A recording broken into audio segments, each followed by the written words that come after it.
జాగ్రత్తగా మీరు కొద్ది నిమిషాలు వాక్యాన్ని వినాలని మీ అందరికీ ప్రేమతో తెలియజేస్తూ ఉన్నాం.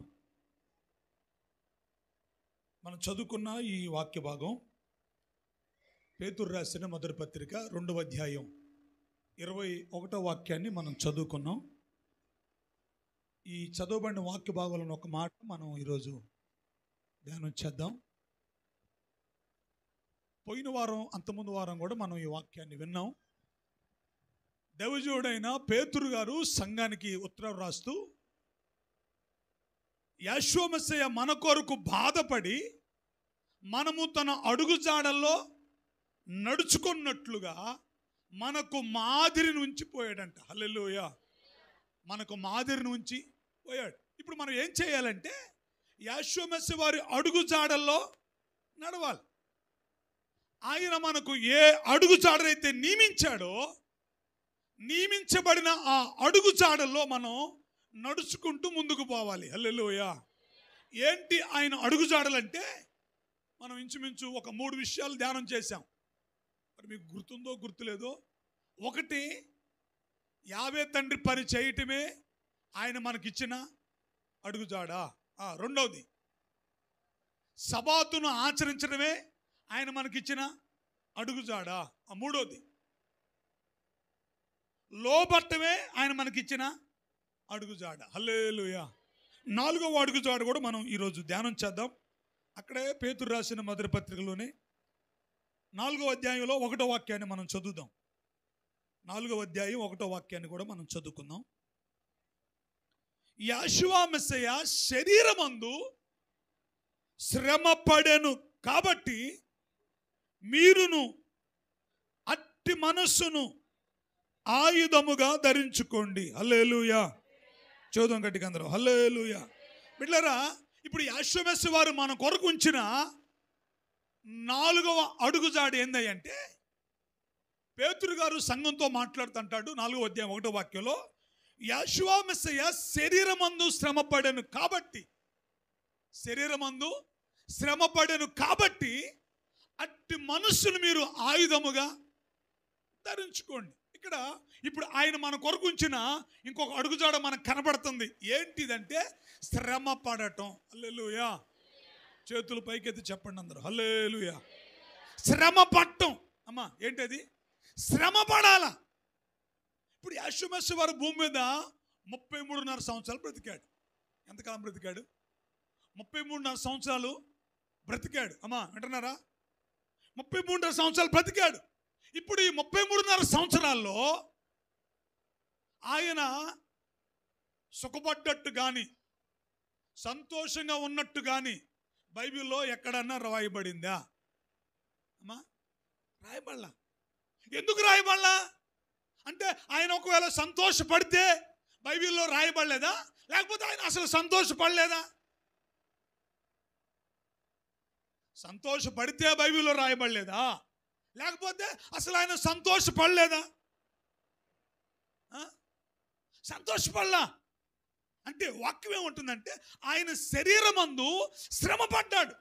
శరీరమందు ఏం చేశాడు? ఆయన శ్రమ పడ్డాడు. ఇప్పుడు ఆయన శ్రమ పడ్డాడు కాబట్టి మనం ఆయన అడుగుజాడలో నడవాలంటే మనం కూడా ఏం చేయాలా? శ్రమ పడాలి. ఇప్పుడు ఏ విశ్వాస అయినా కావాలని ఎవరైనా మాకు శ్రమలు కావాలని కోరుకుంటారా? కోరుకోరు. మరి కోరుకోకపోతే ఏమైందో తెలుసా? ఒకవేళ మనం శ్రమ పడాలని మనం ఆశపడకపోతే మనం ఆయన అడుగుజాడల్లో పోవట్లేదని అర్థం. అడుగుజాడలో మనం పోవటం లేదని అర్థం. ఇప్పుడు ఖచ్చితంగా ఆయన అడుగుజాడలో నడిచేవాళ్ళు ఆయన ఎలాగైతే శ్రమ పడ్డాడో ఆయన అడుగుజాడలో నడిచేవారు కూడా ఏం చేయాలా? అలాగే శ్రమ పడాలా. హల్లెలూయా. ఎందుకంటే ఆయన పొందుకున్న రాజ్యమే మనం పొందుకోవాలా. ఆయన ఏ రాజ్యంలో అయితే ఉంటాడో మనం కూడా అదే రాజ్యంలో ఉండాలి. మరి ఆయన అదే రాజ్యంలో అన్నప్పుడు మనం కూడా అదే రాజ్యంలో చేరాలనుకున్నప్పుడు ఆయన ఎలాగైతే శ్రమ పడ్డాడో మనం కూడా ఏం చేయాలంటే శ్రమ పడటం నేర్చుకోవాలి. హల్లెలూయా. బిడ్డలారా, శ్రమని ఎప్పుడు తక్కువ అంచనా వేయకూడదు. శ్రమను ఎప్పుడుగా తేలిగ్గా వేయకూడదు. శ్రమ లేకపోతే శోధన లేకపోతే పరీక్ష అనుకోండి, మీరు ఏమని అనుకోండి. ఇప్పుడు అది శ్రమ అయినా, అది పరీక్ష అయినా, అది శోధన అయినా తప్పకుండా మేలుకే జరిగిద్దంట. హల్లెలూయా చెప్పండి అందరూ, చేతుల పైకెత్తి హల్లెలూయా. మేలుకే జరిగిద్ది అమ్మా. దేనికి జరిగిద్ది? మేలుకే జరిగిద్ది. శ్రమ మేలే కానీ శ్రమ అనేది కీడు కాదు.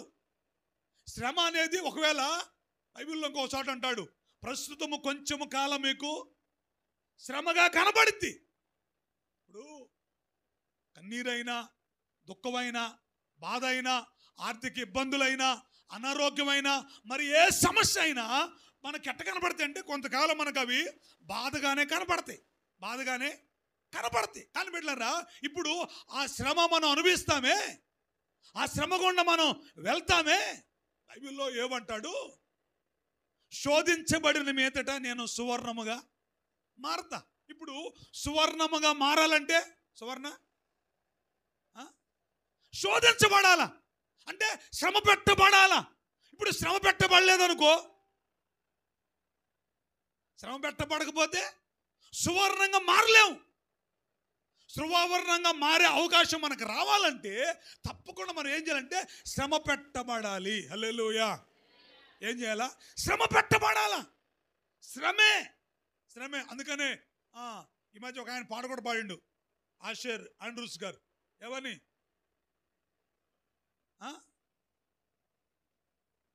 అట్టే రాసిండు ఆయన కూడా. లేమ్మ గారు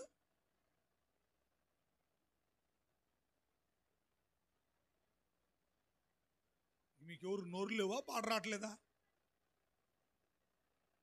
మైక్ ఇచ్చి లైవ్లో ఉంటే పెడతారా? ఈ మధ్య అట్లా కూడా ఉంది. లైవ్లో మనం పాట పాడితే లైవ్లో ఉండాలి, లేకపోతే చప్పలు కొట్టం, పాట పాడడం, చప్పలు కొట్టం, లైవ్లో కనబడాలా. శ్రమ మేలు, శ్రమ మేలు. బిడ్డలారా, శ్రమ వల్ల కలిగే 4 మేలుని మీకు చెబుతున్నాను, జాగ్రత్త మీరు వింటే. ఒక మనిషి శ్రమల్లో అనుభవిస్తూ ఉంటే, ఒక మనిషి శ్రమల గుండా ఆ వ్యక్తి నడుస్తూ ఉంటే, ఒక విశ్వాస జీవితం లేకపోతే ఒక విశ్వాస కుటుంబం అనేది శ్రమల గుండా వెళ్తూ ఉంటే యావే తండ్రి ఆ కుటుంబం పట్ల ఎన్ని ఉపకారాలు చేస్తాడు తెలుసా? ఒకవేళ కనుక మీరు శ్రమల గుండా పోకపోతే మీరు ఉపకారాలను పోగొట్టుకుంటారు. శ్రమలను అనుభవించకపోతే, శ్రమల గుండా మనం వెళ్ళకపోతే మనం ఆయన ఇచ్చే ఆశీర్వాదాలని, ఆయన ఇచ్చే కృపను మనం పోగొట్టుకుంటాం. శ్రమ వల్ల కలిగే 4 లాభాల్లో మొట్టమొదటిగా మీరు చూడండి, ఆదికాండం 15వ అధ్యాయం, ఆదికాండం 15వ అధ్యాయం 14వ వాక్యాన్ని చదవండి. వారు 400 ఏండ్లు వీరిని శ్రమ పెడతారు, వీరు ఎవరికి దాసులు అవుతారో ఆ జనానికి నేను తీర్పు తీరుస్తా. ఇదిగో ఈ మాట కూడా జాగ్రత్త. తరువాత వారు మిక్కిలి ఆస్తితో బయలుదేరతారు. హల్లెలూయా. ఒకరోజు ఏం జరిగిందంటే, అబ్రహాము రక్షించబడ్డాడు. ఆయన అంగీకరించిన తర్వాత ఆయన చెప్పిన దేశానికి వెళ్ళాడు. వెళ్ళిన కొన్ని రోజుల తర్వాత యావే వాక్యం అంటే అబ్రహాం దగ్గరికి వచ్చి, అబ్రహమా భయపడ మాకు, నేను నీకు కేడాన్ని, నేను నీకు బహుమానం ఇస్తా, నీ బహుమానాన్ని అత్యధికమో చేస్తా. ఏ వాగ్దానం అయితే నీకు చేశానో ఆ వాగ్దానం తప్పకుండా ఏం చేస్తా, నేను నెరవేరుస్తానని చెప్పాడు. చెప్పేసరికి అబ్రహాం అనుకున్నాడు, అవే తండ్రి మరలా నాకు వాగ్దానం జ్ఞాపకం చేశాడు, ప్రమాణాన్ని మరలా ఏం చేశాడు, ఆయన జ్ఞాపకం చేశాడని ఒక బలిపీఠం కట్టి ఆ బలిపీఠం మీద యావే తండ్రి చెప్పినట్టుగానే కొన్ని పశువులని, కొన్ని పక్షులను తీసుకొచ్చి బలిపీఠం మీద నైవేద్యం చేయడానికి, అర్పించడానికి ఆయన సిద్ధపడ్డాడు. పొద్దుగుగే సమయంలో అబ్రహాంకి గాఢ నిద్ర పట్టిందంట. ఏ నిద్ర పట్టిందంట? గాఢ నిద్ర పట్టిందంట. గాఢ నిద్ర పట్టేసరికి యావే తండ్రి అబ్రహాంతో మాట్లాడుతుంటున్నాడు, అబ్రహమా అక్కడ ఉందా, నేను చదువుతున్నా, మీరు జాగ్రత్త, 12వ వాక్యం చదువుతున్నా. పొద్దుగుంకపోయినప్పుడు అబ్రహాము గాఢ నిద్ర పట్టెను, భయంకరమైన కటిక చీకటి అతన్ని కమ్మగా ఆయన నీ సంతతి వారు తమది కాని దేశమందు నివసించి ఆ దేశం వారికి వారు దాసులు అవుతారు. హల్లెలూయా. బిడ్డలారా మీరు జాగ్రత్తనండి. ఇప్పుడు ఎప్పుడైతే అబ్రహాము యావే తండ్రికి బలర్పించడం మొదలు పెట్టాడో, ఎప్పుడైతే అబ్రహాము యావే తండ్రికి ఆయన ఆరాధించడం మొదలు పెట్టాడో, యావే తండ్రి అబ్రహాముతో మాట్లాడుతున్నాడు. ఏం మాట్లాడుతున్నాడంటే భవిష్యత్తులో ఏమి జరగబోతుందో, తన ప్రజల పట్ల, తన పిల్లల పట్ల ఏమి జరగబోతుందో యావే తండ్రి అబ్రహాం గారికి ముందుగానే బయలుపరిచి అంటున్నాడు. ఇదిగో నీ సంతతి వారు తమది కాని దేశంలో, ఏ దేశంలో? నీ సంతానం తమది కాని దేశంలో 400 ఏళ్ళు శ్రమ పెట్టబడతారు. ఎన్ని వందల ఏళ్ళు అంట? 400 ఏళ్ళు శ్రమ. మనం 40 రోజులు శ్రమ వస్తే, 4 నెలలు శ్రమ వస్తే, 4 సంవత్సరాలు శ్రమ వస్తే, 4 సంవత్సరాల 4 నెలల అసలు 4 రోజులు కూడా తట్టుకోలేము మనం. తట్టుకుంటారమ్మా? 4 రోజులు కూడా తట్టుకోలేము. అయితే ఇప్పుడు యావేతండి అన్నాడు 400 ఏళ్ళు నేను శ్రమ పెడతా. మరి 400 ఏళ్ళు శ్రమ పెట్టిన తర్వాత మరి ఏ మేలు రాదేక? అక్కడ ఏమన్నాడు తెలుసా? పెడతారు. వీరు ఎవరికి దాసులగుతారో ఆ జనానికి నేనేం చేస్తా? తీర్పు తీరుస్తా. తరువాత వారు మిక్కిలి ఆస్తితో బయలుదేరి వెళ్ళిపోతారు. హల్లెలూయా. ఇప్పుడు ఇశ్రాయేలు అనుకోవచ్చు. ఐగుప్తు దేశంలో ఉండి శ్రమ పెట్టబడిన తర్వాత, మోషే ప్రవక్త వచ్చిన తర్వాత, ఆ శ్రమల గుండా వెళ్ళిపోయిన తర్వాత వాళ్ళు బయటికి పోయేటప్పుడు వాళ్ళకి బంగారం దొరికింది, వెండి దొరికింది, వస్త్రాలు దొరికాయి, పశువులు అన్ని వారికి సమృద్ధిగా దొరికాయి. ఇప్పుడు వాళ్ళు ఏమనుకుంటారు చెప్పండి అమ్మా? వాళ్ళు ఏమనుకుంటారంటే యావే తండ్రి మాకు సహాయం చేశాడు, యావే తండ్రి మాకు ఉపకారాన్ని చేశాడు, యావే తండ్రి మాకు మేలు చేశాడు అనుకుంటారు. కానీ అది ఎప్పుడు జరిగింది తెలుసా? ఎప్పుడు? శ్రమ పెట్టబడక కాదమ్మా, అబ్రాహాముతోనే చెప్పిండు ఆయన. అబ్రాహాము తర్వాత ఇస్సాకు తర్వాత యాకోబు తర్వాత మీరా, యోసేపు, యాకోబు తర్వాత యోసేపు తర్వాత 12 మంది ఇశ్రాయేలు ప్రజలు. ఇప్పుడు చూడండి, అబ్రహాము నుంచి ఇంచుమించు బిడ్డలారు నాకు తెలిసి కనీసం ఎంత లేదన్నా ఒక 200 సంవత్సరాలు ఉంటుంది. 200 సంవత్సరాల తర్వాత ఇప్పుడు వారు మిక్కిలి ఆస్తితో బయలుదేరి వెళ్ళిపోతున్నారు. కారణం ఏందంటే వీళ్ళకి ఏదైతే జరగబోతుందో యావే తండ్రి వారికి అబ్రహాం గారికి ముందుగానే బయలుపరిచాడు. హల్లెలూయా. ఇప్పుడు బిడ్డలారా వారు మిక్కిలి ఆస్తితో బయలుదేరి పోయారు. ఎప్పుడంటే శ్రమ పెట్టబడిన తర్వాత 400 ఏళ్ళు వీళ్ళు వారికి శ్రమ పెడతారు. నేను ఆ జనానికి ఏం చేస్తా? తీర్పు తీరుస్తా. బిడ్డలారా ఐగుప్తు దేశంలో యావే తండ్రి 10 అద్భుతాలు చేశాడు మోషే ప్రవక్త ద్వారా. ఎన్ని అద్భుతాలు? 10 అద్భుతాలు చేశాడు. తెలుసా ఆ 10 అద్భుతాలు ఏంటో? ఏంటంటే ఆ దేశానికి యావే తండ్రి తెచ్చిన తీర్పది. ఇశ్రాయేలేమో క్షేమంగా ఉన్నారు, ఐగుప్తులేమో బాధపడుతున్నారు. ఇశ్రాయేల్లో కుక్క తన నాలుకని ఏం చేయలేదంట? ఆడించలేదంట. ఐగుప్తు దేశంలో శవము లేని ఇల్లు ఒక్కడ కూడా లేదంట. ఆడ వెలుగు ఉంది, ఈడ చీకటి ఉంది. ఆడ పేర్లు, ఈడ పేలు ఉన్నాయి. ఆడ వడగండ్లు లేవు, ఈడ వడగండ్లు ఉన్నాయి. ఆడ చీకటి, ఈడ వెలుగు. బిడ్డలారా చూడండి, అక్కడ పశువులు బాగున్నాయి, ఈడ పశువులు బాగోలేదు. ఆడ పంటలు బాగున్నాయి, ఈడ పంటలు. ఒకే దేశంలో కారణం ఏంటంటే వాళ్ళు వీరిని ఏం చేస్తున్నారంట? శ్రమ పెడుతున్నారంట. ఇప్పుడు ఆ శ్రమ తర్వాత యావే తండ్రి అన్నాడు మీరు మిక్కిలి ఆస్తితో బయలుదేరిపోతారు. హల్లెలూయా. బిడ్డలారా శ్రమ లేకపోతే ఆస్తి రాదు. శ్రమ లేకపోతే ఏమి రాదు? ఆస్తి రాదు. అమ్మ ఇప్పుడు మీరు కూలికి పోకపోతే, పనికి పోకపోతే జీతం ఎవరు ఇస్తారు? ఇస్తారా? పనికి వెళ్తేనే జీతం వచ్చేది, కూలి వచ్చేది. పనికి వెళ్ళినా ప్రయాసపడాలా అంటే బిడ్డలారా ఇప్పుడు నువ్వు ప్రయాసపడకపోతే, నువ్వు కష్టపడకపోతే నీకు రేపు జీతం రాదు. ఈరోజు చాలా మంది ఏమనుకుంటారంటే పని చేసినప్పుడేమో మాకు ఏ బాధ కలగకుండా ఉండాలా, మాకు ఏ శ్రమలు రావద్దు, మా శరీరం ఏ మాత్రం ఇబ్బంది పడకూడదు, మాకు ఏ కీడు జరగకూడదు, మాకు ఏ నష్టం అనుకుంటారు. లెక్క వచ్చినప్పుడు ఇది ఏంది ఆమెకు అన్ని వచ్చినాయి, ఏంది మాకు ఎట్టవుతుంది,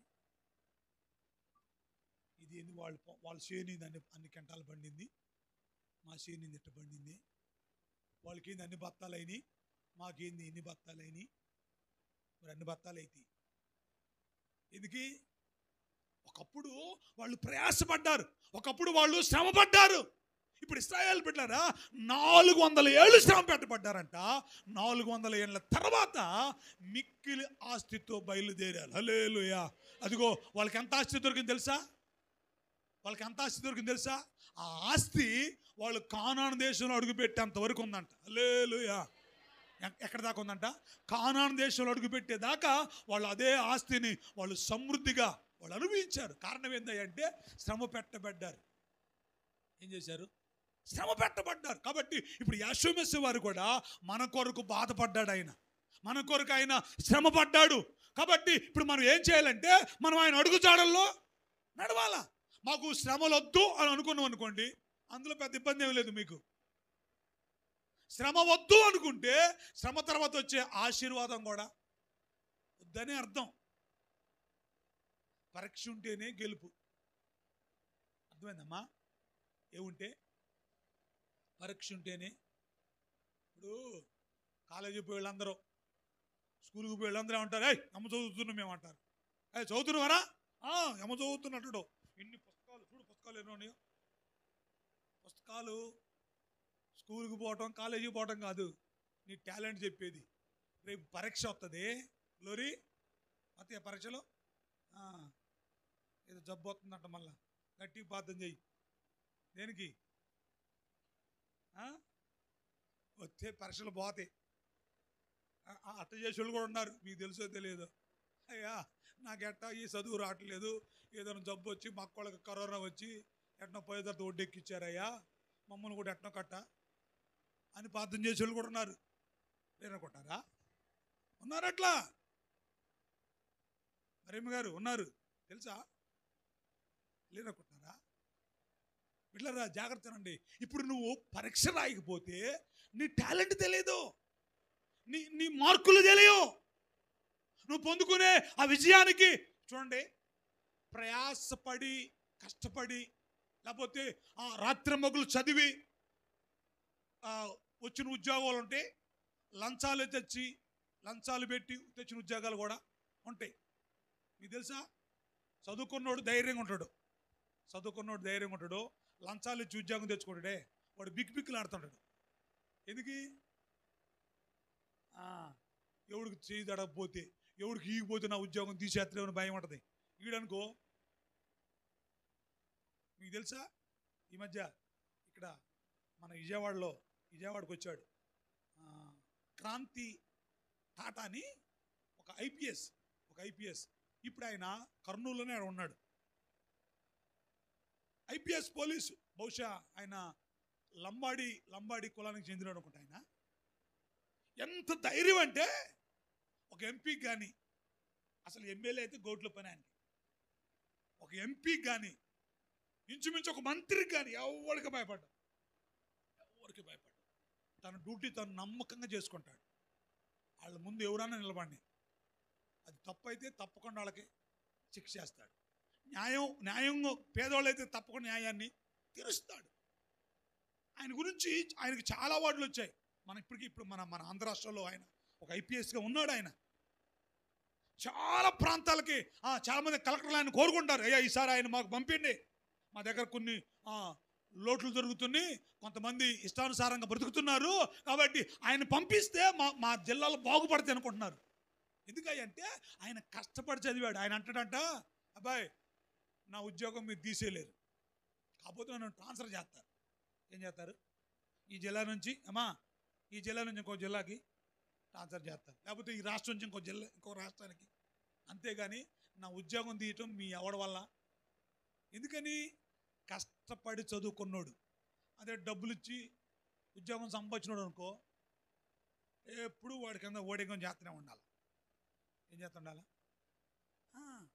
అప్పుడు పెట్టారా, ఇప్పుడు శ్రమ పడకపోతే రేపు నీకు ఆశీర్వాదం రాదు. ఇశ్రాయేలు 400 ఏళ్ళు శ్రమ పడ్డారు కాబట్టి తర్వాత వాళ్ళు మిక్కిలి ఆస్తితో వాళ్ళు బయలుదేరి వెళ్ళిపోయారు. హల్లెలూయా. కాబట్టి అందుకనే ఏమన్నా తెలుసా, యేసుమేశ్వరు అడుగుతాడు ఏంటంటే శ్రమ పట్టడం, శ్రమలు వచ్చినప్పుడు, కష్టాలు వచ్చినప్పుడు, బాధలు వచ్చినప్పుడు సన్నగొట్టం, గొనగొట్టం, లేకపోతే ఇబ్బంది పడటం, చిరాకు పడటం, లేకపోతే వాళ్ళ మీద పడో వీళ్ళ మీద పడో ఏడవడం చేయకూడదు. కొంతమందికి ఎందుకు యావే తండ్రి మనకి శ్రమ పెట్టాడు అనుకోరు. వాళ్ళ వల్లే వచ్చింది, వీళ్ళ వల్లే వచ్చింది, వాడే కారణం, ఈడే కారణం, ఇదే కారణం అని వేగ పోండి వెళ్తుంటారు. అంటే అయ్యి ఉండొచ్చు, నేను కాదని చెప్పట్లేదు, కానీ అయినా సరే మనం ఏం చేయాలి తెలుసా, ఈ శ్రమ ఖచ్చితంగా నాకు వేలే, ఈ శ్రమ నాకు ఖచ్చితంగా ఆశీర్వాదమే, ఈ శ్రమ నాకు ఖచ్చితంగా మేలని నువ్వు తలంచితే ఆ శ్రమ ఖచ్చితంగా నీకు ఆశీర్వాదాన్ని తీసుకొస్తుంది. హల్లెలూయా. ఇశ్రాయేలు అనుకోవాలా, వాళ్ళు శ్రమ పెట్టబడతా ఉంటే, వాళ్ళు ఆ యాత్ర పెట్టబడతా ఉంటే వెళ్ళరా, సరైన ఆహారం లేక, సరైన వస్త్రాలు లేక, ఉండటానికి సరైన గుడారం లేక వాళ్ళు అంత కష్టపడి పని చేస్తూ ఉంటే ఒకళ్ళు అనుకున్నారేమో మా పితరులకు యావైతే నిన్ను అద్భుతాలు చేశాడంట, మేము ఆరాధించే దేవుడు జీవము గల దేవుడు అంట, అబ్రహాముకి, ఇస్సాక్కి, యాకోబుకి, యేసేపుకి ఆయన ఎన్ని గొప్ప కార్యాలు చేశాడంట, మరి ఇప్పుడు మా జీవితంలో ఎందుకు ఇలా జరుగుతుందని వాళ్ళు అనుకున్నారు. ఒకవేళ బహుశా అనుకోలేదని నేను చెప్పలేను, కానీ బిడ్డలారా ఎప్పుడైతే వాళ్ళ శ్రమ అనుభవించారో, ఎప్పుడైతే ఆ శ్రమ కొండ వాళ్ళు వెళ్ళిపోతున్నారో ఆ శ్రమలు తీరిపోయాయి. హల్లెలూయా. అబ్రహాముతో చెప్పాడే ఆ 400 ఏళ్ళు అయిపోయాయి. ఇప్పుడు వాళ్ళు మిక్కిలి ఆస్తితో బయలుదేరి అక్కడి నుంచి వెళ్ళిపోతున్నారు. హల్లెలూయా. మీరు చూడండి ఎంత కృప అంటే వాళ్ళకి, వాళ్ళ ఇంట్లో చచ్చిపోయి జనాన్ని పాతి పెట్టుకున్నా వీళ్ళు అడిగితే పోయి వాళ్ళకి బంగారం ఇచ్చారు, వీళ్ళు అడిగితే వాళ్ళకి పోయి వాళ్ళకి ఇచ్చారు, బంగారం ఇచ్చారు, వెండి కావాలంటే వెండి ఇచ్చారు, వస్త్రం కావాలంటే వస్త్రం ఇచ్చారు, ఆహారం కావాలంటే ఆహారం కూడా ఇచ్చారు. కారణం ఏంటి తెలుసా, కారణం ఏంటనుకుంటున్నారు, వీళ్ళు శ్రమ పెట్టబడిన ప్రజలు, వీళ్ళెవరు శ్రమ పెట్టబడిన ప్రజలు. కాబట్టి శ్రమ పెట్టబడుతున్నప్పుడు బాధపడకూడదు, శ్రమ పెట్టబడుతున్నప్పుడు ఇబ్బంది పడకూడదు, శ్రమ పెట్టబడుతున్నప్పుడు నలిగిపోకూడదు. అందుకని బైబిల్ ఒక మాట ఉంది, శ్రమ దినమున కుంగిని ఎడల నువ్వు చేతకాని వాడివి అయిపోతావు. ఎందుకంటే రేపు నువ్వు మిక్కిలి ఆశీర్వాదంతో బయలుదేరాలంటే, మిక్కిలి ఆస్తి నీకు సమకూర్చబడాలంటే ఈరోజు నువ్వు శ్రమల గుండానే పోవాలి. హల్లెలూయా.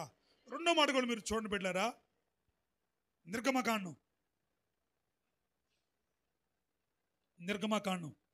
1వ అధ్యాయం 12వ వాక్యాన్ని చూడండి త్వరగా. నిర్గమకాండం 1వ అధ్యాయం 12వ వాక్యం. అయినను ఐగుప్తీయులు వారిని శ్రమ పెట్టిన కొలది వారు విస్తరించి ప్రబలిరి గనుక వారు ఇశ్రాయేలీయుల ఎడల అసహ్యపడ్డారంట. హల్లెలూయా. 2 చేతుల పైకి చెప్పండి గట్టిగా అందరూ హల్లెలూయా. ఇంకొకసారి చెప్పండి గట్టిగా అందరూ హల్లెలూయా. బిడ్డలారా మీరు చేస్తుండండి, శ్రమ వల్ల కలిగే మనకి ఆ మేలు ఏంటంటే ఆశీర్వాదం, ఆస్తి. ఏంటిది చెప్పండి, పర్లేదు చెప్పండి, ఏంటిది? ఆస్తియే.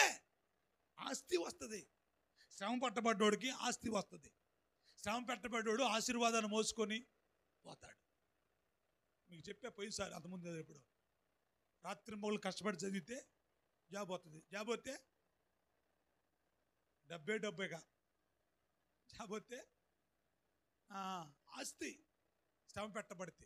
రెండోదిగా అక్కడ వాక్యం చెబుతున్న మాట ఏంటంటే, అయినను ఐగుప్తులు వారు శ్రమ పెట్టిన కొలది వారు విస్తరించి ప్రబులేరంట. కాబట్టి వారంట ఇశ్రాయేలుల ఎడల అసహ్యపడ్డారంట. ఏం పడ్డారంట? అసహ్యపడ్డారంట. అసహ్యపడటం అంటే ఏంటి? ఇశ్రాయేలు చూస్తే వాళ్ళకి ఒళ్ళు మండిపోతుంది, ఇశ్రాయేలు చూస్తే వీళ్ళకి కళ్ళెర్ర వెళ్ళిపోతుంది. కొంతమంది చూస్తే కొంతమంది కళ్ళెర్రే. నేను లైవ్లో చెబుతున్నా, మీకు ఎందుకు కంగారు? మీరు ఇక్కడ కంగారు పడుతున్నారు, నాకు అర్థమైపోతుంది. అమ్మో ఏం కొంపలారు లైవ్లో పోతుంది. కొంతమంది కళ్ళెర్రే. ఎందుకని? వాళ్ళు ప్రబులారు. వాళ్ళు ఎందుకు ప్రబులారు అంటే వీరు వారిని శ్రమ పెట్టారు. వీళ్ళు ఏం చేశారు? వాళ్ళని శ్రమ పెట్టారు. చూడండి, ఇంతలా గోధుమ పిండి తీసుకొని ముద్ద చేస్తున్నారు. ఇంతలో ముద్ద చేసుకుంటారుగా అమ్మా, చేసుకుంటారుగా. తర్వాత ఏం చేస్తారు? చపాతీ చేసుకోవాలంటే కరదీసి కొడతారా? మీరు ఎవరు వండి పెట్టే రకాలు కాదు, అంత వండించుకున్న రకాలేం. ఆ కింద పీట తీసుకొని పీట మీద కొంచెం పిండేసి ఆ పిండి మీద ఆ ముద్ద పెట్టి మళ్ళా పైన కొంచెం, మరి ఇందాలు ఇవన్నీ అడిగిపోయినాయి. అప్పుడు ఏ చెట్టు రుద్దుతుంటే పెద్దది అయిపోద్ది. మరి ఏమి అయిపోతే ఇప్పుడు ఇట్లా రుద్దుతున్నారండి, రుద్దుతుంటే బాధ వచ్చిందా రాదా? బాధ వచ్చింది. కొన్ని ఏమో రౌండ్గా వస్తాయి, కొన్ని ఏమో గుండ్రంగా ఉంటాయి, కొన్ని ఏమో వంకర వస్తాయి. రావా? అన్నీ కరెక్ట్గా చేస్తారు మీరు. అమ్మా యజమ్మ గారు ఎడ చేస్తావు? అసలు చేయటం లేదట. బిడ్డలారా జాగ్రత్తగానండి. ఇప్పుడు అది శ్రమ పెట్టబడతా ఉంటేనే అది విస్తరిస్తుంది. శ్రమ పెట్టబడకపోతే విస్తరించదు. ఈరోజు చాలా మంది అనుకుంటారు మేము సుఖంగా ఉండాలా, మేము నెమ్మదిగా ఉండాలా, మాకే కీడు రావద్దు, మాకే బాధ కలగొద్దు, మేము మా పిల్లలు, మా కుటుంబాలు, మా పశువులు, మా ఆస్తి, మా పంట పొలాలు అన్నీ బాగుండాలా, మాకే కష్టం. వాక్యం ఏముంటుందంటే అలా అనుకోవటం అది వాక్యానికి వ్యతిరేకం. వాక్యానికి వ్యతిరేకం. ఈరోజు చాలా మంది అనుకుంటున్నారు వాక్యానికి వ్యతిరేకంగా మాట్లాడుకుంటా, వాక్యానికి వ్యతిరేకంగా బ్రతుక్కుంటా, వాక్యానికి వ్యతిరేకంగా జీవించుకుంటా ఏమనుకుంటారు తెలుసా?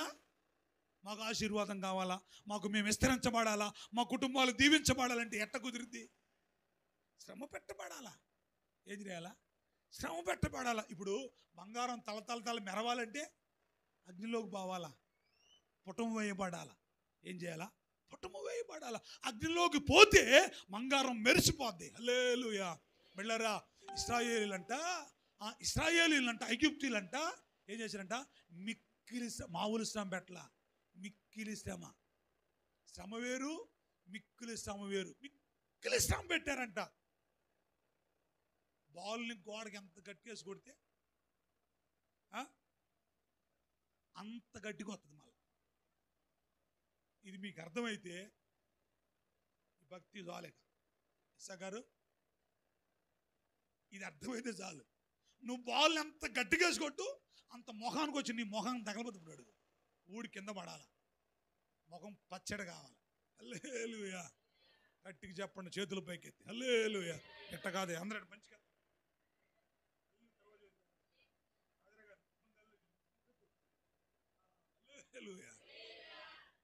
కాబట్టి పెట్టారా? ఇశ్రాయేల్ అంటే మిక్కిలి శ్రమ పెట్టారంట. మోషే వచ్చి అన్నాడు, అయ్యా నాకు యావే తండ్రి కనపడ్డాడు, నా ప్రజలంటే పోనీ యావే తండ్రికి పండగ చేయాలంటే యావే తండ్రి ఎవడురా, యావేలాడు గీవేలాడు పో అన్నాడు. అప్పుడు దాకా వీళ్ళకి గడ్డిచ్చేది, కర్ర ఇచ్చేది ఇటుకి కాల్చడానికి. ఎప్పుడైతే మోషే వచ్చి వాళ్ళని ప్రేరేపించాడు, వాళ్ళు పోయి అయ్యా మేము యావేని సేవిస్తాం, యావేని ఆరాధిస్తాం, మమ్మల్ని పంపియ్యాయి అంటే ఆ రోజు నుంచి అంట గడ్డి ఆపిండంట, కర్ర కూడా ఆపిండంట. ఇప్పుడు చెప్పండి, అది మేలో కీడా? మేలో కీడా? సుందరరావు గారు, కీడే. అది కీడే. కానీ బిడ్డలారా, అది మన కంటికి కీడులో కనబడుతుంది. కానీ అందుకనే మన దృష్టి వేరు, యావే తండ్రి దృష్టి వేరు, మన ఆలోచనలు వేరు. ఆయన ఏమో వాక్యాలంటే మన తలంపుల కంటే ఆయన తలంపులంట, మన మార్గాల కంటే ఆయన మార్గాలంట ఎంత ఉన్నతంగా ఉన్నాయో. హల్లెలూయా. కాబట్టి పెట్టారా, ఇప్పుడు వారిని అంట భయంకరంగా శ్రమ పెడుతున్నారు. ఈసారి వీళ్ళకి గడ్డి ఇవ్వద్దు, ఈసారి వీళ్ళకి ఏమి ఇవ్వద్దు, కర్ర ఇవ్వద్దు. బాయ్ సాయంత్రానికి ఎవరి లెక్కవాడు చెప్పాల్సిందే. ఎవడు లెక్కవాడు? అయ్యా అదేందయ్యా, మనదాకా కర్ర ఇచ్చావు, మనదాకా గడ్డి ఇచ్చావు, ఇప్పుడు ఈనాటం ఏంటంటే అంతే ఈర్రా అంతే. సాయంత్రం లెక్క చెప్పాలా. సాయంత్రానికి ఏం చెప్పాలా? లెక్క చెప్పాలా. ఇశ్రాయేలీలు ఇంకా భయంకరంగా బాధపడుతున్నారు. అప్పుడే కొంచెం నయం. ఎప్పుడు యావే తండ్రి దగ్గర రాకముందే కొంచెం నయం. ఆయన ఎప్పుడైతే జీవితంలో పరిచయం అయ్యాడో ఇంకా మొదలైనవి. వాళ్ళేమో మేము ప్రార్థన చేస్తాం అంటున్నారు, ఆయనేమో శ్రమలు ఇంకా వాళ్ళకి ఎక్కువగా పెడుతున్నారు. బిడ్డలారా, శ్రమలకి ముగింపు కాలం వచ్చింది. ఆ ముగింపు కాలం వచ్చి లోపే ఇశ్రాయేలు అంట విస్తరించి ప్రబిలిపోతున్నారంట. హల్లెలూయా. చేసేది లేక అన్నాడు, అరే ఆడపిల్లగాళ్ళైతే బతకనండి, మగ పిల్లగాళ్ళైతే చంపండి. ఫస్ట్ ఏమో కష్టపెట్టాడు పల్లెలో, ఆ ప్లాను వర్కౌట్ కాల. బాగా చెప్పిన వర్కౌట్ కాల. ఇంక రెండో ప్లాన్ చేశారు. ఏంటి ఆ ప్లాను? మగ పిల్లగాళ్ళు అయితే చంపండి, ఆడపిల్లగాళ్ళు అయితే బతకనేనని దేశమంతా చాటింపేశారు. దేశమంతా చాటింపేస్తే మంత్రసానులు 58 భయభక్తులు గలవారు కాబట్టి, ఇబ్రీసీలు సురుకైన వారు కాబట్టి మగ పిల్లగాళ్ళు ఎవడో చావల. హల్లెలూయా. అయ్యా ఏమైందిరా? అయ్యా ఐగుప్తీయుల వంటి వారు కాదయ్యా ఇశ్రాయేలీయులు, వాళ్ళు సురుకైన వాళ్ళు. వారు ఎవరు అంటామా? సోమరోళ్ళు కాదు. ఎవరు కాదు? ఇక్కడ సగం మంది ఆ బ్యాచే ఉన్నారు. ఏ బ్యాచి? నేను అట్ట అన్నాను, నేను సురుకైన వాళ్ళు అందాం అనుకున్నా, మీరే సోమరులు అన్నారు. గుళ్ళో నిద్రపోయే వాళ్ళు ఏమంటారు? ఎంత మాత్రం పని చేస్తే ఎంత మాత్రం పని చేస్తే గుళ్ళో నిద్ర వచ్చిందా ఏంటి యశోబ్ గారు? వచ్చిందంటే ఎట్టంటాం సురుకైన వాళ్ళని? ఇశ్రాయేలీయుల ప్రజలు సురుకైన వాళ్ళయ్యా, వాళ్ళు మనలాంటి వాళ్ళు కాదు. అట్లా వాళ్ళు ఒడ్డెక్కారు. కొన్ని సంవత్సరాలకే, కొన్ని నెలలు తిరిగిన తర్వాత, కొన్ని సంవత్సరాలు తిరిగిన తర్వాత ఐగుప్తీయుల కంటే ఇశ్రాయేలు పై చేయిలో ఉన్నారు. హల్లెలూయా. అది చూసి ఫరోకి భయం అయ్యి వామ్మో వీడు మనకన్నా విస్తరించిపోతున్నారు, వీళ్ళు మనకన్నా గొప్పవాళ్ళైపోతున్నారు అని ఏం చేశాడు? భయంకరంగా శ్రమ పట్టడం మొదలుపెట్టాడు. బిడ్డలారా గుర్తుంచుకోండి, ఎంత శ్రమ పెడతావో అంత ఆయన కృప మనకి సమీపంగా ఉంటుంది. హల్లెలూయా. ఆయన కృప ఎప్పుడు విడిచిపోదు. శ్రమే, మళ్ళా శ్రమే, కానీ కృప మట్టుకి ఉంటుంది. కానీ ఆ కృప ఏం చేస్తాయి అంటే, నువ్వు ఎంత శ్రమ పెడుతున్నావో, ఎంత శ్రమ పెడుతున్నావో, ఎంత బాధపడుతున్నావో అదంతా లెక్కేసుకుంటాడు ఆయన. అందుకే బైబిల్ వాక్యం చెబుతుంది, దావీదు అంటాడు, నా కన్నీళ్ళు నీ కౌగిల్లో ఉన్నాయి అంటాడు ఆయన. హల్లెలూయా. ఏడున్నాయంట? అయ్యా నా కన్నీళ్ళు నువ్వు ఏం చేశావు? బుడ్డిలో దాచిపెట్టావు. ఏది వ్యర్థం కాదు. శ్రమ పెట్టబడుతున్నావా? నీ కొరకు అంతకంతకు అధికమైన మహిమ, అధికమైన కృప, అధికమైన ఆశీర్వాదం. ఇంకా మాట చెప్పాలంటే విస్తరణే. హల్లెలూయా. విస్తరిస్తారంతే.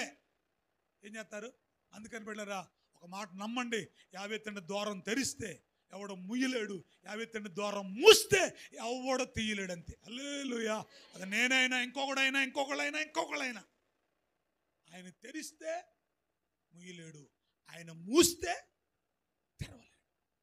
కాబట్టి ఇప్పుడు ఆ కృప మనకి ఎవరికి వచ్చింది అంటే శ్రమ పెట్టబడాల. ఏం పెట్టబడాలమ్మా? అందుకనే శ్రమ వచ్చినప్పుడు నాకెందుకు వస్తున్నాయి, నాకెందుకు వచ్చిన ఈ బాధలో, నాకేంటి ఈ కన్నీరు ఏంటి, నాకేంటి ఈ నిందలేంటి, నాకేంటి అవమానం ఏంటి, ఈ హేళనేంటి, లేకపోతే ఈ బాధలేంటి అని నువ్వు అనుకున్నావు అనుకోండి, రేపు తర్వాత నీకు కుటుంబానికి విస్తరణ లేదు. ఈరోజు ఎందుకు కుటుంబాలు విస్తరించట్లేదు? మరి అంటే వీళ్ళు శ్రమ పెట్టబట్టడానికి ఇష్టపట్ల, వీళ్ళు శ్రమలు గుండా పోవడానికి వీళ్ళకి ఏ మాత్రం ఇష్టం లేదు.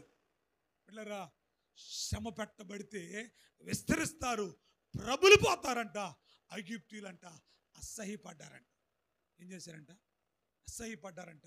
ఒక మాట చెప్పాలంటే ఆ దేశంలో ఐగుప్తీయుల కంటే ఇశ్రాయేలే గొప్పోళ్ళు అయిపోయారు. హల్లెలూయా. అందుకని అనుకున్నారు, ఇక లాభం లేదు, వీళ్ళ మన దేశంలో ఉంటే లాభం లేదు, వీళ్ళని పంపించటమే నయమనుక అర్జెంటుగా వెళ్ళిపోయినాడు. అర్జెంటుగా. అందుకనే ఈ మధ్య కూడా మన దేశంలో కూడా ఒక టాకింగ్ వచ్చింది, భారతదేశం 2 దేశాలు చేస్తామన్నారు కొంతమంది పెద్దోళ్ళు. ఏం చేస్తారంటే భారతదేశాన్ని 2 దేశాలు. ఎందుకని? రోజుకి క్రైస్తవులు విస్తరించిపోతున్నారు. మన మతాలేవో అణిగిపోతున్నాయి, క్రైస్తవ్యేమో విస్తరించిపోతున్నాయి. ఎక్కడ చూసిన మందిరాల నిండా జనం ఎవరు చూసినా గృహ కోడికలో ఎవరు చూసినా సభలో ఉపవాస పాత్రలో జనం తండోపతండాలుగా బాప్తీసాలు తీసుకుంటూ ఉంటే దేశంలో చేసేది ఏమి లేక రే ఇట్లా కాదురా ఉత్తర భారతదేశం దక్షిణ భారతదేశం చేద్దాం, మన దేశం మనమే చేసుకుందాం, వాళ్ళ దేశానికి వాళ్ళనే అనుకున్నారు పెద్దోళ్ళు. కారణం ఏంది అంటే ఎందుకు తెలుసా, ప్రబలిపోతున్నారు. ఏమైపోతున్నారు? కుటుంబాలు చేర్చబడుతున్నాయి, సంఘాలు చేర్చబడుతున్నాయి. అందుకనే వాళ్ళు అసహ్యపడ్డారంట. ఐగుప్తులు ఏం చేశారంట? వెళ్ళరా, శ్రమ పెట్టకబడకపోతే విస్తరించలేవు. ఏం చేయలేవు? విస్తరించలేవు. కాబట్టి మన కుటుంబాలు విస్తరించాలంటే శ్రమల గుండా పోవాలి. హల్లెలూయా చెప్పండి అందరూ హల్లెలూయా. ఎట్లా పోవాలా? శ్రమల గుండా పోవాలి.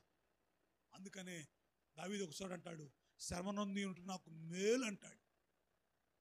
ఏంటంట? శ్రమ నాకు మేలు. ఏం మేలు? శ్రమ పెట్టబడితే వస్తుంది ఆశీర్వాదం, తర్వాత శ్రమ పట్టబడితే విస్తరణ వస్తుంది. ఇప్పుడు మీరు చెప్పంటారా, నువ్వు నిజంగా శ్రమలో ఉన్న ఆ మేలు ఏంటో, ఆ ఆశీర్వాదం ఏంటో, ఆ విస్తరణ నీకు తెలిస్తే నువ్వే అడుగుతూ నన్ను శ్రమ పెట్టవని. ఇప్పుడు చూడండి, చిన్నప్పుడు అమ్మా నాన్న బడికి పోతే అంకుడు కొట్టారు మిమ్మల్ని. అది అందుకే నాటేస్తున్నావు, అందుకే ఇక్కడ సన్నారాలు నాటేస్తున్నావు. కొట్టారమ్మా, వాళ్ళే కొట్టినావు.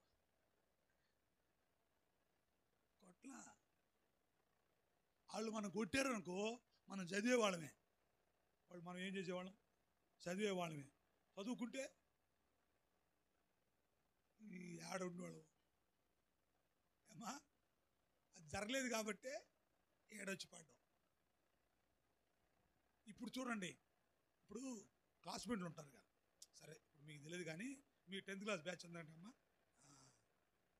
ఆ బ్యాచ్ ఉంటుంది. ఈ 10th క్లాస్ బ్యాచ్ ఈ మధ్య స్కూళ్ళల్లో 2000 బ్యాచ్ అందరం కలిసి మాట్లాడుకుందాం, ఒకసారి రండి అని అందరూ నెంబర్లను సమకూర్చుకొని మీటింగ్లు పెట్టుకుంటున్నారు. మన ఈ మధ్య మా పెద్దన్నయ్య కూడా కోరుకుంటూ వచ్చిండు. వాళ్ళు 10వ తరగతి ఎప్పుడు చదివారు తెలుసా? 83లో 85లో చదివారు వాళ్ళు 10వ తరగతి. ఆ బ్యాచ్ అంతా వచ్చారు, అందరు తలకాయలు ఉన్నాయి. వాళ్ళందరూ కలుసుకొని ఎవరు సంతోషపడుతున్నారు. పెద్ద పుట్టం అయిపోయింది ఒక్కొక్కళ్ళకి. వాళ్ళ పిల్లగాళ్ళకి పెళ్ళిళ్ళు అయ్యి వాళ్ళు మన వాళ్ళకి ఇల్లు కలుసుకున్నారు. ఇప్పుడు నేను ఆ ఫోటో గమనించా. ఆడికి వెళ్ళిన తర్వాత అన్నయ్య ఫోటో ప్రేమ కట్టుకున్నాడు. ఆడికి వెళ్ళిన తర్వాత గమనిస్తే కొంతమంది చాలా అఫీషియల్గా ఉన్నారు, కొంతమంది నార్మల్గా ఉన్నారు. నేను అప్పుడు ఆలోచన చేశాను, నేను మీలాక ఫోటో చూసి ఏ సొక్క వేసిండు, ఏం ప్యాంట్ వేసిండు, ఏం చీర కట్టిందని ఇట్లా చూడను. నా దృష్టి ఒక తీరుకుంటుంది. ఫోటో చూసిన అయితే అందరు ఫోటోలు చూస్తే కొంతమంది వాళ్ళు వేసుకున్న షర్ట్ కానీ, వాళ్ళు వేసుకున్న ప్యాంట్ కానీ, లేకపోతే వాళ్ళు కట్టుకున్న చీర కానీ తేడా ఉంది. కొంతమంది కూడా తేడాగా ఉంది. ఎందుకు చెప్పండి?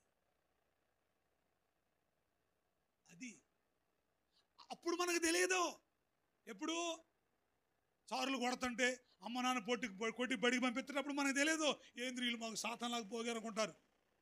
సార్లు హోంవర్క్ ఎత్తంటే, సార్లు ఎగ్జామ్ పెడుతుంటే ఏంద్ర మాకు ఈ బాధ అండి, అసలు వాడు చూడు ఏ చదువు లేదు, ఏ సందేహం, ప్రశాంతంగా రోజు పనికి పోతాడో 600 వస్తానే అనుకుంటున్నాడు. ఇలా మనం అంతే అనుకుంటాం. వాళ్ళు అంతే అనుకున్నప్పుడు అంత అనుకొని మాకు బడొద్దు, నాకు గిడొద్దని ఎగ్గొట్టి 6లో నాపి, 7లో నాపి, 10లో నాపి ఇంటర్ కూడా చదవకుండా ఇప్పుడు ఈ బ్యాచ్ కలుసుకున్న తర్వాత బాగున్నావా, ఏం చేస్తున్నావు, మిషన్ కొడుతున్నావు, ఏం చేస్తున్నావు, సెంటరింగ్ పెట్టుకుంటున్నావు, ఏం చేస్తున్నావు, రాడ్ బెండింగ్ చేస్తున్నావు, ఏం చేస్తున్నావు అమ్మా, ఏం చేసేది నాట్లు పోతున్నావు, నాట్లు. మీరేం చేస్తున్నారండి? మేము డాక్టర్ అయినాం, మేము టీచర్ అయినాం, మా పిల్లలు కూడా డాక్టర్లు అయ్యారు, మా పిల్లలు కూడా టీచర్లు. వాళ్ళు చెప్పుకుంటూ ఉంటే అప్పుడు నువ్వు ఎంత ఏడ్చినా చేసేది. అప్పుడు శ్రమ పెట్టబడితే ఇప్పుడు విస్తరించబడతాం. అందుకని బిడ్డలారా, శ్రమ మన మేలుకే. హల్లెలూయా. శ్రమ మన ఆశీర్వాదంకే. హల్లెలూయా. శ్రమ మన దీవెనకే. హల్లెలూయా. కాబట్టి శ్రమ నొందుట నాకు మేలు అన్నాడు దావీదు. శ్రమ నందు నాకేందంట మేలు. ఏంటయ్యా నీకు వచ్చిన మేలు దావీదు అని అంటే దావీదు ఏమంటాడు తెలుసా? అయ్యా శ్రమ వల్ల ఆస్తి దొరికిద్ది. ఏం దొరికిద్ది? ఆస్తి దొరికిద్ది అంటే ఆశీర్వాదం దొరికిద్ది. శ్రమ వల్ల కుటుంబాలు విస్తరిస్తాయి. కుటుంబాలు ఏం చేస్తాయి? విస్తరిస్తాయి. పరిచర్య విస్తరిస్తుంది. పిల్లలు దీవించబడతారు. పిల్లలు తరతరాల ఆశీర్వాదం. మీరు చూడండి బిడ్డలారా, అబ్రాము ఎంత శ్రమ పెట్టబడ్డాడు తెలుసా? 25 ఏళ్ళు శ్రమ పెట్టబడ్డాడు ఒక కొడుకు కోసం. ఒక కొడుకు కోసం ఎంతకాలం? 25 ఏళ్ళు శ్రమ పెట్టబడ్డాడు.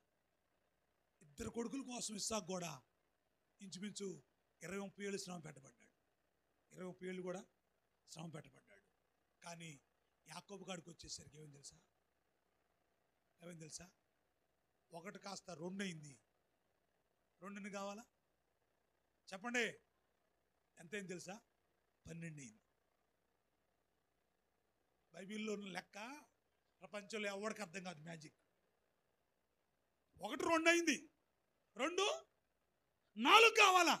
కానీ ఎంత అయింది? 4 అయిందా? 12 ఎంత అయింది తెలుసా? 12 ఎంత అయింది తెలుసా? 12 ఎంత అయింది? 12 6 లక్షలైంది. హల్లెలూయా. 12 ఎంత అయింది? 6 లక్షలైంది. ఎట్లా? అది ఎట్లా? శ్రమ పెట్టబడ్డారు కాబట్టి. ఏం పెట్టబడ్డారు? శ్రమ పెట్టబడ్డారు కాబట్టి. నువ్వు శ్రమ పెట్టబడలేదనుకో 1 అర అయింది. 1 అర అయింది. అర అది నువ్వు తప్పు. నీకు బైబిల్ అర్థం కాల. అసలు ఏముండదు ఆడ. 1 2 అయినాయి. 2 12 అయితే 1 అర అయితే అర పావెట్ట అయింది సంవత్సరం. ఏముండదు ఆ లెక్కలో, ఆ బైబిల్లో ఏ ఉండవు. నేను చెబుతూనే ఉన్నాను. బైబిల్లో ఉంది తెలుసా? 1 1000 మంది దొరుకుతారంట, 2 10,000 మంది దొరుకుతారంట. బైబిల్లో అన్నమాట అది. 1 ఎంతమంది అంట?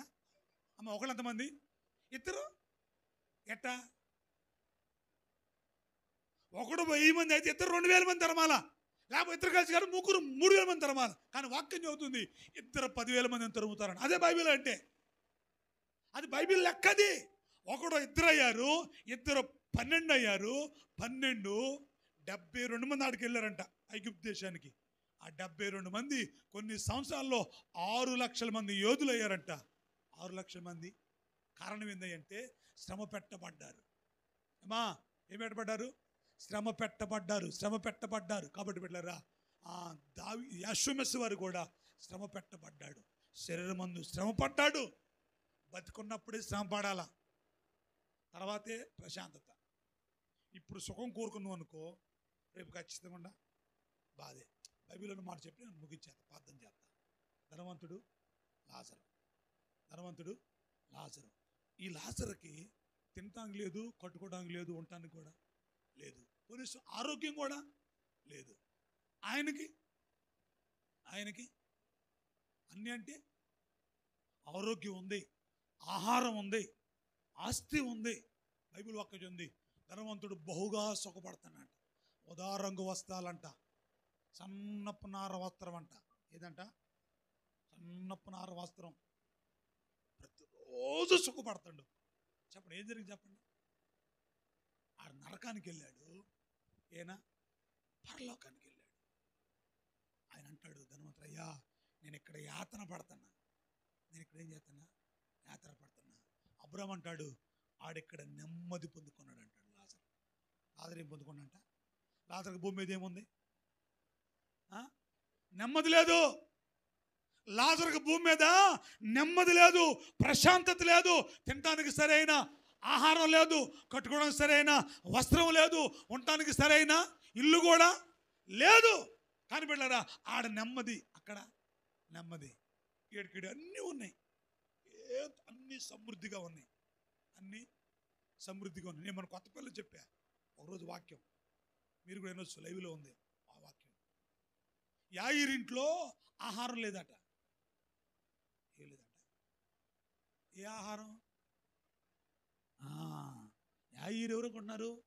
ఒక అధికారి, సమాజ మందిరపు అధికారి. ఆ కుమార్తె చచ్చిపోతే యాషమేస్ ఆమె లేపిన తర్వాత అంటాడు, ఏమో భోజనం పెట్టమంటాడు.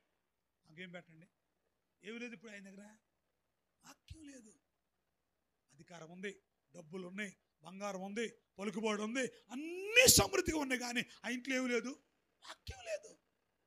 ఇప్పుడు చూడండి, ధనవంతుడికి అన్ని సమృద్ధిగా ఉన్నాయి, కానీ ఆడికి పోయిన తర్వాత ఏమి లేదు, వాడికి యాతన యాతన, నెమ్మది బిడ్డలు. అందుకనే భూమి మీద ఉన్నప్పుడే శ్రమ వచ్చాయా, బాధపడమాక.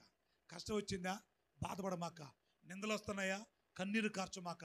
అవమానం కలిగిందా, ఏ మాత్రం కంగారం పడే పని లేదు. హల్లెలూయా. కొన్ని రోజులు ఉపయోగపడు. ఎన్ని రోజులు? ఆనంద్ జీకో గారు పాట కూడా రాశాడు. ఏమని? యాశ్వరాజు వచ్చును, రాజబాబు గారు, ఇంకా కొంతకాలమే మోక్షమందు చేరెదము. కొన్ని రోజులైతే యాశ్మసి వచ్చేస్తాం. హల్లెలూయా చెప్పండి, హల్లెలూయా. ఇళ్ళు గుళ్ళు ఒళ్ళు డబ్బులు గిబ్బులు బంగారం మొత్తం విడిచిపెట్టుకోవాలి. మొత్తం ఏం చేయాలా? అమ్మో మొన్నే 30 లక్షలు పెట్టి చర్చి కట్టినటువంటి చర్చిలో నాకు గిర్చలేదు, తినలేదా, తిన్నా తినకపోయినా ఉన్నా లేకపోయినా. కాబట్టి పెట్టారా, కొన్ని రోజులైతే ఈ శ్రమలు పోతే తప్పకుండా ఏమవుతుంది, ఆశీర్వాదం వస్తుంది, విస్తరణ జరిగిద్ది. యాషోమిస్సవారు చూడండి, భూమి మీద కానీ భూమి కింద కానీ ఆకాశం పైన కానీ ప్రతి మోకాలు యాషోమిస్స నామములో వంగుతుంది. కారణం ఏంటి తెలుసా? శ్రమ పెట్టబడ్డాడు. ఏం పెట్టబడ్డాడు? శ్రమ పెట్టబడ్డాడు. కన్నీరు కార్చాడు, అంగలార్చాడు, ఏడ్చాడు, ఉపవాసాలతో ఉన్నాడు, రాత్రింబగళ్ళు జాగారాలు చేశాడు, కనీసం తలవచ్చునకు చోటు కూడా అలా బ్రతికాడు. కాబట్టి పరలోకంలో మహిమ కలిగిన సింహాసనం పైన కూర్చొని కోట్ల మంది దేవదూతల చేత నిత్యము పరిశుద్ధుడని మానక ఆయన ఆరాధించబడుతున్నాడు. హల్లెలూయా. ప్రతి మోకాలు యాషోమిస్స నామములో వంగుతా ఉంది, ప్రతి నాలుక పాడుతూ ఉంది, ప్రతి నోరు ఒప్పుకుంటా ఉంది, ప్రతి చేయి దండం పెడుతుంది. హల్లెలూయా. శ్రమ. అందుకని మనం ఆయన అడుగు జాడల్లో నడవాలి. చెప్పండి, ఏం చేయాలా? మనం ఆయన అడుగు జాడల్లో నడవాలి. ఏంటి ఆయన అడుగు జాడ? శ్రమ పడాలి. ఏం చేయాలా? శ్రమ పడాలా, శ్రమ పెట్టబడాలా. పట్టమే కాదు, పెట్టబడాలా. ఏం చేయాలా? శ్రమలు ఏం చేయాలా? పెట్టబడాలా. శ్రమలో పెట్టబడితే తప్పకుండా మిక్కిలి ఆస్తి. ఏ ఆస్తి? ఆశీర్వాదం. అంత మాత్రం కాదు, విస్తరణ. ఒకడు 2 అయ్యారు, 2 నలుగురు, 2 12 అయ్యారు, 12 6 లక్షలు అయ్యారు. ఇప్పుడు ఇశ్రాయేల్ ప్రజలు లెక్కేయండి. వీలైతే నేను అరకు మీటింగ్కి వెళ్తే ఆడ లైవ్లో ఉంటుంది. నా వాక్యం ఏంటి తెలుసా? 1,44,000 మంది ఎవరు? అది నా సబ్జెక్ట్. 1,44,000 మంది ఎవరు? అక్కడ ఉంటుంది వాక్యం, ఎక్కడ కాదు. వీలైతే అక్కడ మీరేనండి, నేను అక్కడికి వెళ్తే, లేకపోతే చేసేది ఏమి. ఇప్పుడు ఉంటే సంఘంలో. హల్లెలూయా. కారణం ఏంటి అంటే, అంతమంది ఎందుకు అక్కడ? కోట్ల మంది తెల్లని వస్త్రాలు ధరించుకొని ఖర్జూరం బట్టలు చేత పట్టుకొని ఆడెందుకు కూర్చున్నారా అంటే, ఆడ వాక్యం ఏమని తెలుసా? వీళ్ళు మహాశ్రమల నుండి వచ్చారంట. ఏ శ్రమల నుంచి అంట? మహాశ్రమల నుంచి వీళ్ళు. నేను మీకు ముందే చెబుతున్నా, ఆడ చెప్పాల్సిన మెసేజ్ ఇది. ఎవరయ్యా ఈ 1,46,000 మంది? వాళ్ళు ఎవరాళ్ళు? మహాశ్రమ గుండా పోతేనే ఆ 1,44,000 మంది లెక్కలో ఉంటావు. లేకపోతే కీలకతంతో కొనం బంధు ఆడబాటమే కదా. కాబట్టి పెట్టారా, శ్రమ. యాషోమిస్స వారు శరీరంలో శ్రమ పడ్డాడు. అట్టి మనసు మనం ఆయుధముగా ధరించుకొని శ్రమ పడితే తప్పకుండా ఆస్తితో బయలుదేరతాం, ఆశీర్వాదంతో బయలుదేరతాం. అంత మాత్రమే కాదు, మన కుటుంబాలు ఏం చేస్తాడు ఆయన? విస్తరిస్తాడు. మన పరిచయం ఏం చేస్తాడు ఆయన? విస్తరిస్తాడు. పిల్లరా, శాఖకు శాఖలకు తప్పకుండా ఏం చేస్తాడు ఆయన? విస్తరిస్తాడు. అది నిశ్చయం. నిన్ను, నీ పిల్లల్ని, నీ పిల్లల్ని ఆయన తప్పకుండా ఏం చేస్తాడు తెలుసా? విస్తరిస్తాడు. ఎందుకంటే అబ్రాహాము శ్రమ పట్టబడ్డాడు. 50 మర్చిపోలా. ఇస్సాకు శ్రమ పెట్టబడ్డాడు. యావే తండ్రి మర్చిపోలా. అదిగో యాకోబు వచ్చాడు. యాకోబుతో ఆశీర్వాదం మొదలైంది. నేనేం చెబుతున్నానంటే, ఒకవేళ ఈ శ్రమ నువ్వు అనుభవించిన తర్వాత నువ్వు మేలు పొందుకోకపోయినా నీ తర్వాత నీ పిల్లలన్న ఖచ్చితంగా పొందుకుంటా. హల్లెలూయా. మీరు నమ్ముతారు నమ్మరు, నేను ఈ మాట బాగా నమ్ముతా. నేను శ్రమ పడ్డా కాబట్టి నేనే అనుభవించాలి. నేను ఎప్పుడు అనుకోను. నేను కాకపోతే నా తర్వాత వచ్చే నా పిల్లలు కాకపోతే నా తర్వాత వచ్చే తప్పకుండా ఖచ్చితంగా ఏం చేస్తా తెలుసా? ఆశీర్వదించబడతాడు. హల్లెలూయా. అది యావే తండ్రి ప్రణాళిక, యావే తండ్రి చిత్తం. వాక్యం చెబుతుంది, అబ్రాహాము కంట అడుగు పెట్టేంత భూమి కూడా ఇలేదంట యావే తండ్రి. ఎంత ఇలేదంట? నడువన్నాడు, నడిచాడు. ఇదంతా నీదే అన్నాడు. అడుగు పెట్టేంత చోటు కూడా ఇలేదంట. అదేందయ్యా, ఏది ఉరుకు పెడతావేంటి? నీకు ఇలా రూల్ ఉందా?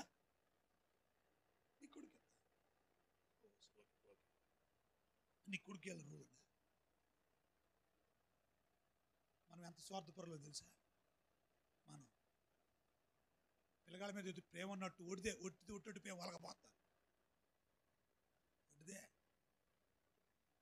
నిజంగా నీ పిల్లలను ప్రేమించే వ్యక్తి అయితే ఇలా శ్రమ పెట్టబడు. నీకు ఏమి రాకపోయినా, ఇప్పుడు కొంతమంది తల్లిదండ్రులు, అందరు కాదు, కొంతమంది, ఎక్కువ మంది మంచి వాళ్ళు ఉంటారు. కొంతమంది తల్లిదండ్రులు ఏం తెలుసా? నాకు బాగా అనుభవం కూడా చెబుతున్నా. ఇప్పుడు రోజుల్లో కాదు కానీ అప్పుడు రోజుల్లో, ఇప్పుడు కూడా జరుగుతుంది అనుకోండి, పార్టీలు టెన్నులు జరుగుతాయి. తోట అయిపోయిన తర్వాత జరుగుతున్నాయమ్మా మిత్రం గారు, జరుగుతాయి. ఉరుకోతలు అయిన తర్వాత, నాట్లు అయిన తర్వాత అరసలు వండుకుంటారుగా. అప్పుడు రోజుల్లో పొలాల్లో జరిగేది. నేను కొప్పకూడు పోయినట్టు చెబుతున్నా. మీరు ఏరో పొలం నాకు తెలియదు కానీ కొప్పకూడు పోయారమ్మా. 8 ఎకరాలు అయిన తర్వాత రెడ్డి బుచ్చి గారు ఉండేది. చచ్చిపోయింది, బతికిండి అమ్మగారు. ఉంటాడు ఆయన, మంచివాడు పాపం, ఉండాలి కూడా. నన్ను పులేస్ అనేది నా పేరు. అది అక్కడ ఏం కావాలి చెప్పు అనేది. 8 ఎకరాలు ఎంత ఉంది ఒకే చోట, మొత్తం మాకు ఇచ్చి అయిపోయిన తర్వాత మేము అనేది మనిషికి ఒక అర కేజీ అండి, కేజీ తీసుకుంటే అక్కడే పార్టీ జరిగేది, ఆడే జరిగేది. అంత అయిపోయిన తర్వాత ఎవరు వాటలు వాళ్ళు వేసుకొని కొంతమంది ఏం చేద్దంటే ఫుల్లు తిని ఆడే బండి తాగి ఎక్కువయ్యి, కొంతమంది ఏం చేద్దంటే కొంచెం తిని క్యారేజీలు కట్టుకొని ఇంటికి వచ్చిన తర్వాత ఇంట్లో ఉన్న వాళ్ళకి పెట్టుకుని. కొంతమంది తల్లి కూడా అంతే చేస్తారు. కొంతమంది తల్లు అట్లా చేయరు. వాళ్ళు తిమింగలాలు. వాళ్ళు ఎవరు అమ్మా, ఎవరు అది ఆడే కుట్టుకుని మిగుతారు. ఏదైనా పెట్టినదే మింగటమే, వాళ్ళకి ఎవరు గుర్తురారు. ఇవాళ నువ్వు శ్రమ పెట్టబడితే, ఇవాళ నువ్వు నీ కడుపు కట్టుకుంటే, ఇవాళ నిన్ను నోరు కట్టుకుంటే, రేపు ఖచ్చితంగా ఆ ఆశీర్వాదం, ఆ దీవెన మన పిల్లల మీద ఖచ్చితంగా నిలిచింది. కాబట్టి బిడ్డలారా, శ్రమ మన అభివృద్ధి కొరకు, శ్రమ మన ఆశీర్వాదం, శ్రమ మన విస్తరణ. కాబట్టి మనం ఆయన అడుగు జాడల్లో నడవాలి. హల్లెలూయా. చేతులు గట్టిగా అందరూ హల్లెలూయా. అందరూ తల వంచండి, కళ్ళు మూసుకోండి, ప్రార్థన చేసుకోండి.